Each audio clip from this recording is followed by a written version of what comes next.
Today we're talking about when the math ain't mathin' and why in fertility, more genetic information can actually lower pregnancy rates. I'm Dr. Mark Amols, and this is Taco Bout Fertility Tuesday.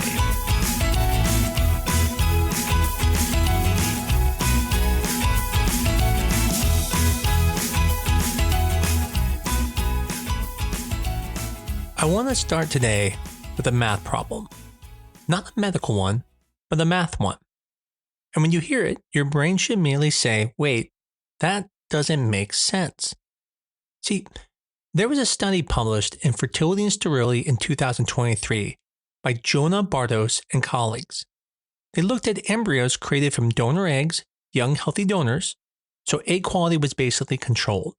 Same eggs, same embryos. The only thing that changed was which PGT-A lab analyzed the biopsy. Here's the math problem. One lab reported a much higher euploid rate, about 74%. Other labs reported euploid rates closer to 50 to 60%. So, okay, fine. Different labs, different pipelines. But here's where the math stops mathing. That same lab, the one reporting the highest euploid rate, also had the highest live birth rate per euploid transfer. Think about that. If that lab were just being sloppy, if they were calling abnormal embryos normal, pregnancy rates should have gone down, not up. You'd expect more failed transfers, more miscarriages, but that didn't happen. The pregnancy rates were better, so now we have a problem. Either one lab is magically better at embryos, or something about how embryos are being labeled is changing which embryos actually get transferred. And this is where mosaic embryos enter the story. When the patients hear the word mosaic, what they usually think? They think the embryo is broken, half normal, half abnormal. But here's the uncomfortable truth. When a PGT report says mosaic, we often don't know what it actually represents. That embryo could either be a normal embryo with some testing noise making it look abnormal. It could be an abnormal embryo with fewer normal cells, or it could be a true mosaic embryo. And PGT can't tell us which it is.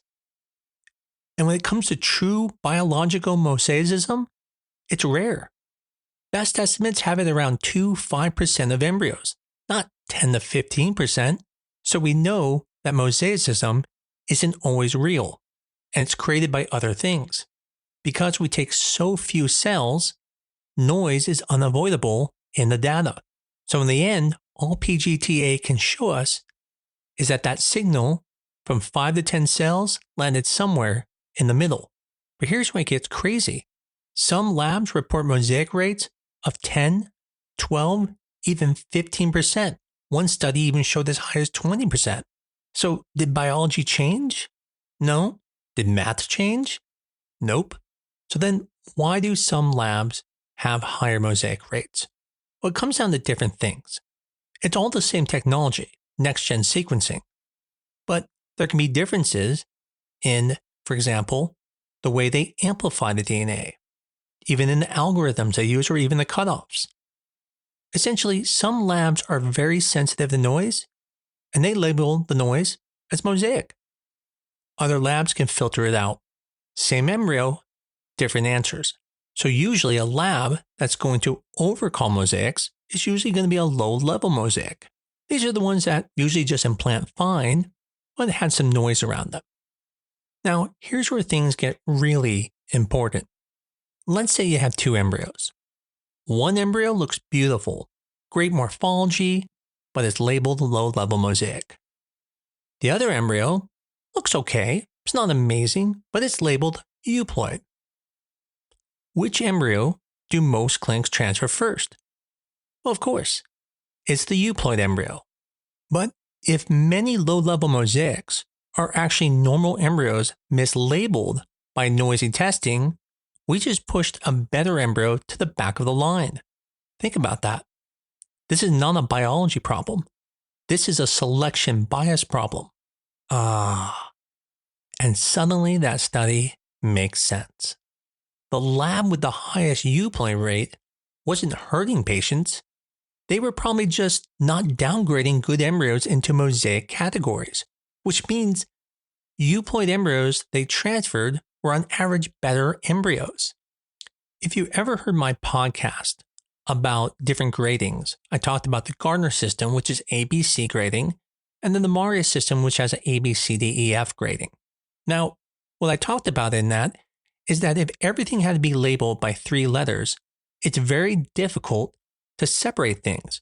For example, the best looking guy in the world is Brad Pitt, of course, number 1, then I can't even be number 2. At best, I can be a 3 because that's the worst category. No way I can be a number 2. But if you change that grading 1 through 6, and Brad Pitt's still number 1, of course, then I get to be like a 4. I'm not even a 6 anymore at the very bottom because there's more range here where we can start adjusting it. Now, again, I might have given myself a little higher number, but who wouldn't lie about their score? Now, let's use that same analogy now for embryos. Let's grade all the embryos 1 through 6. The best embryos are 1, the worst embryos are 6.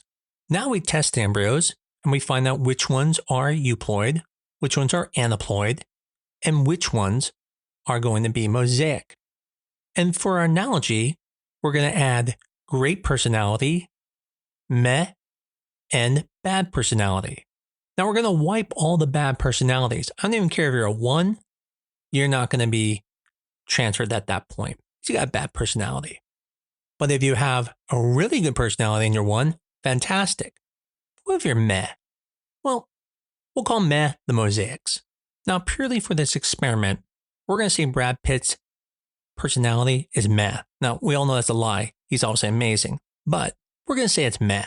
Let's say number 2 is Tom Cruise. Good looking, but his personality comes back great. Well, what's going to happen?